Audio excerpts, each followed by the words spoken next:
আসসালামু আলাইকুম। আমরা দিনের মধ্যে যে দেখাইছিলাম, একটি ফার্ম দেখাইছিলাম, আসিফের ফার্ম।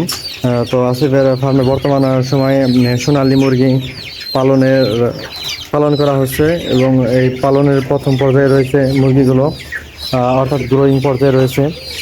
তো এমত অবস্থায় আসিফের ফার্মে মুরগিগুলোর মানে আমরা জানি যে প্রত্যেক ফার্মিংয়ে মুরগি পালনের ক্ষেত্রে মুরগির ঠোঁটগুলো হয় কেটে দেওয়া হয় অথবা ক্ষেত্রে দেওয়া হয় হিটের মাধ্যমে। আমাদের মধ্যে এক ভাই তিনি করতেছেন, ক্ষেত্রে দিতেছেন যেন এক মুরগি অপর মুরগি ক্ষতি করে না করে ফেলাই, ঘা না করে ফেলাই, বা আলাদা কোনো সমস্যা সৃষ্টি করে না হয়। তো আমাদের মধ্যে যে ভাই আছেন, ভাই আপনার নাম? ভাইয়ের নাম মোমেন। তো আমাদের মাঝে মোমেন ভাই আইছেন। ভাইয়ের বাড়ি বাসা কোথায়? গোয়ালন্দ।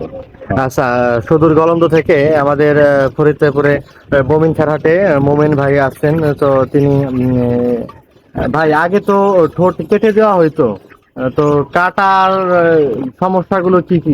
কেননা এখন তো থেতলে দিতেছেন পুরানোর মাধ্যমে। এই বাচ্চাগুলো আপনার হলো ছেঁকা দেওয়ার উদ্দেশ্য হলো বাচ্চার বয়স কম, আর এই গরমের ভিতরে ছেঁকা দিলে ব্লিডিংটা কম হয়, আর কাটলে পরে একটু ব্লিডিংটা বেশি হওয়ার সম্ভাবনা থাকে। আর ছেঁকা দেওয়ার উপকারে তাহলে আপনার একটু খাদ্যটা ভালো খায়, এক মুরগি অন্য মুরগির টুকরা মোটামুটি করতে পারে না।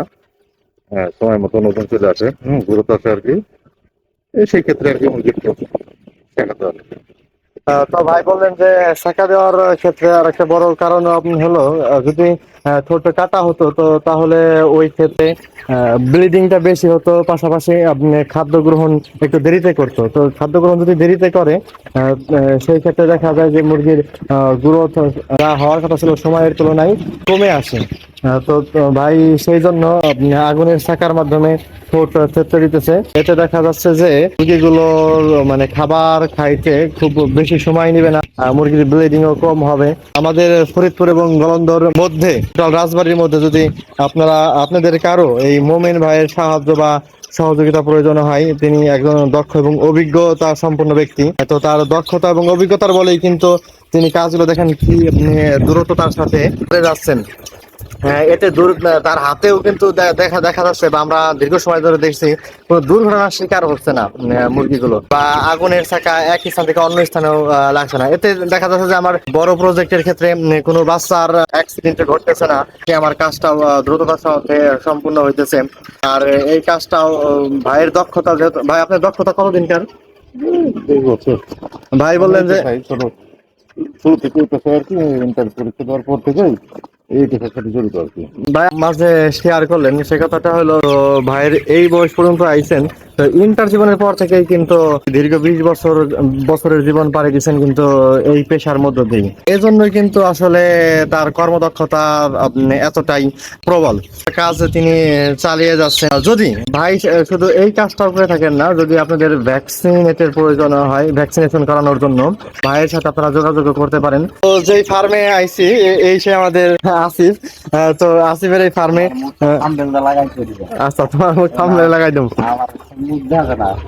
তো লাজুক প্রকৃতির এই ছেলেটি এখন তার মুখ দেখাতে চাইতেছে না তো আমাদের মাঝে।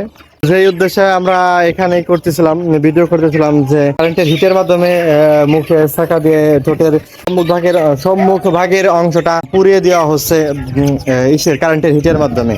এই কাজের দক্ষতাই কাজের মধ্যে আছেন আমাদের মোমেন ভাই, সুদূর গলন্দ থেকে আসা ভাই। ভাই এই যে এই সাইডের যে মুরগিগুলো আছে, সবগুলো মুরগির কিন্তু মুখ থেতলে দিয়েছেন কারেন্টের হিটের মাধ্যমে, অর্থাৎ আপনি ছাকা দিয়েছেন এই মুরগিগুলোর। দেখেন আপনারা প্রায় মুরগির দিকে যদি একটু ভালোভাবে আপনি লক্ষ্য করেন, ভাই কিন্তু খুব সুন্দরভাবেই মুরগিগুলোর ঠোঁট থেতলে দিয়েছেন। যদি আমরা একটু কাছে থেকে দেখাতে চাই, দেখতেই পারবো যে প্রত্যেকটা মুরগির ক্ষেত্রেই কিন্তু ভাই ঠোঁটের চাকাটা খুব সুন্দরভাবে দিয়েছেন। এটা আমাদের সোনালীর একটা কালার জাত। তো এইটার মুখটা যদি একটু দেখার চেষ্টা করি, এটা ব্রয়লারের মতোই শান্তশিষ্ট একটা জাত। তো এইটার মুখটা একটু যদি দেখার চেষ্টা করি, এই সম্মুখ ভাগটা, এই সম্মুখ ভাগটা কিন্তু ভাই এই অংশটা কিন্তু ভাই থেতলে দিয়েছে। যদিও থেতলে দিয়েছে, আমরা একটু আঙুলে দেখার চেষ্টা করবো। দেখেন সামনে সুচালো কোনো ভাগ নাই, সম্মুখ ভাগে সুচালো কোনো অনুভব হচ্ছে না। অর্থাৎ এই মুরগিটা যদি অন্য কোনো, এই বাচ্চাটা যদি অন্য কোনো বাচ্চাকে ঠোকর দেয়, তো ওই ক্ষেত্রে আমরা জানি এই মুরগিগুলোর চামড়া স্বাভাবিক পাখির তুলনায় পাতলা হয়ে থাকে। তো সেই ক্ষেত্রে আমরা ছিঁড়ে যাওয়ার কোনো ভয় থাকবে না, বা মুরগিটা অসুস্থ হয়ে যাওয়ার কোনো অসুস্থ হয়ে যাওয়ার মতো কোনো সমস্যা সৃষ্টি হবে না। তো সকল মুরগির ক্ষেত্রেই কিন্তু আমরা একই দেখতে পাবো। যদি আমরা এই বাচ্চাটার দিকে একটু দেখি, এই বাচ্চাটা কিন্তু সোনালির সোনালি। তো ওর দিকে একটু এই বাচ্চাটা যদি একটু দেখি, তো এই ঠোঁটটা যদি একটু দেখার চেষ্টা করি কাছের দিক থেকে, তো এইটাও কিন্তু থেতলে দেওয়া হয়েছে। তো এইভাবে যদি প্রত্যেকটা বাচ্চার ক্ষেত্রেই দেখতে যাই, ভাই কিন্তু খুব সুন্দরভাবে এগুলো দিয়েছেন। ভাই যা জানালেন, যদি এইভাবে কারেন্টের হিটের মাধ্যমে শাখা দেওয়া হয়, এরা কিন্তু পরবর্তীতে যে খাবারটা গ্রহণ করবে টাইমটা কিন্তু খুব বেশি নেবে না।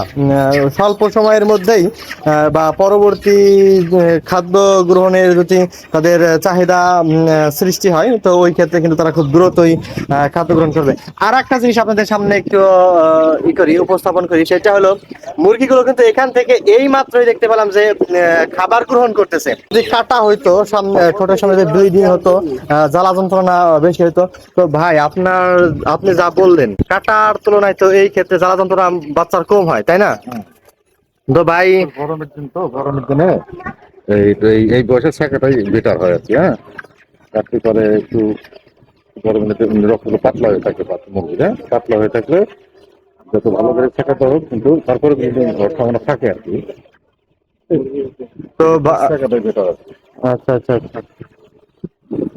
তো ভাই বললেন যে গরমের দিনে মুরগির শরীরের উষ্ণ ভাব একটু বেশি থাকে, পাশাপাশি রক্তের তারল্যতা বেশি থাকে। তো ওই ক্ষেত্রে যদি কাটা হয় তাহলে ব্লিডিং তো বেশি হয়ই, কিন্তু শাখার ক্ষেত্রে হালকা ব্লিডিং দেখা যায়। এই জন্য কাটা আর হচ্ছে শাখা দিয়ে ঠোঁটের সুচালু ভাবটা দমিয়ে দেওয়াটাই বেটার হয় এই গরমের দিনের ক্ষেত্রে। তো আমরা আশেপাশে এই মুরগিগুলো এইভাবে দেখতে পাচ্ছি, তারাও কিন্তু খাদ্য গ্রহণ করছে।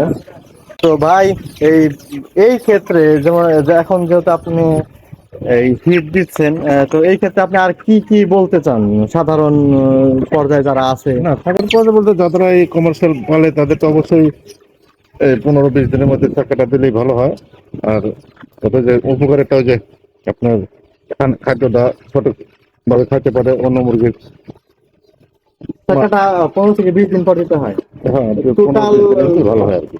গ্রোথ টাইমে থাকাতে একবারে দিতে হয় নাকি? একবারে 2 মাসে, এটা তো কমার্শিয়াল, 2 মাস পরে বিক্রি হয়ে যাবে। হ্যাঁ, হ্যাঁ এই 2 মাসের একবারে, মানে এই 15-20 দিনের মধ্যে। আর প্যারেন্টস হলে পরে শুক্র টাকা দেওয়া লাগে, পরে আবার টাকা লাগে, ওটা প্যারেন্টসের হিসেবে প্যারেন্টসের টাকা, কমার্শিয়াল হিসেবে আলাদা। তো ভাই বললেন যে বাণিজ্যিক ভাবে যে পাখি পালনটা করা হয়, পালনের ক্ষেত্রে মুরগিগুলোকে 15 থেকে 20 দিনের মধ্যে শেখাটা দেওয়া হয়। শেখা না দিলে কি সমস্যার সৃষ্টি হয়? না, না দিলে আপনাকে খাদ্য খালাই দেবে। এক মুরগি আরেক বাচ্চারা টুকরা মডেল দিয়ে মানে মেরে ফেলবে আর কি, বাংলায় মডেল করবে। আর ওজনটা সঠিক থেকে আসবে না, তাহলে ক্ষতি হবে আর কি। তো শেখাটা দিলে তো আর এই সমস্যাটা হবে না। এই সমস্যাগুলো হয় ফেস না। করতে হবে না। না, এই জন্য শেখা দেওয়ার করতে হবে। তো আপনি এই পর্যন্ত যা দেখছেন, শেখা দেওয়ার পরে কেমন সমস্যা হয়েছে কিনা? না না, শেখা দেওয়ার পরে এই সমস্যার এই সৃষ্টি সমস্যা সৃষ্টি হয় না। হয় না। তো এতে যে পালন করতেছে তার ফিডের পরিমাণ সেভ হবে, সেভ হবে। হ্যাঁ হ্যাঁ হ্যাঁ। কিন্তু অপচয় হবে না আর কি। অবশ্যই হবে না, মানে পাশে ফেলাই দেবে না, ফেলাই দিলে তো আর ওই জায়গা থেকে উঠানো যাইতেছে না। না আচ্ছা আচ্ছা। আর কি আপনার জানা মতে আর কিছু এমন না, এই জন্য আর কি, কমার্শিয়ালের জন্য এই জন্য আর কি শেখা দেওয়া লাগে আর কি। তো এই সে আমাদের মমিন ভাই তিনি তার কাজ দেখেন, একদিক দিয়ে কথা বলে যাচ্ছেন, তিনি কিন্তু তার কাজও চালিয়ে যাচ্ছেন। মমিন ভাই বৃহৎ ফরিদপুর, ভাই আপনি কি বৃহৎ ফরিদপুরের মধ্যে পাওয়া যাবে কিনা? হ্যাঁ, আচ্ছা, বৃহৎ ফরিদপুরের মধ্যে, পাশাপাশি খুব স্বল্প সময়ের মধ্যে পাবেন হলো রাজবাড়ী ফরিদপুরের মধ্যে। নাম্বারটা খালি দিয়ে রাখবেন, নাম্বার নাও দিতে চান তাও সমস্যা নাই, কি করা যায় ওইটা। হ্যাঁ।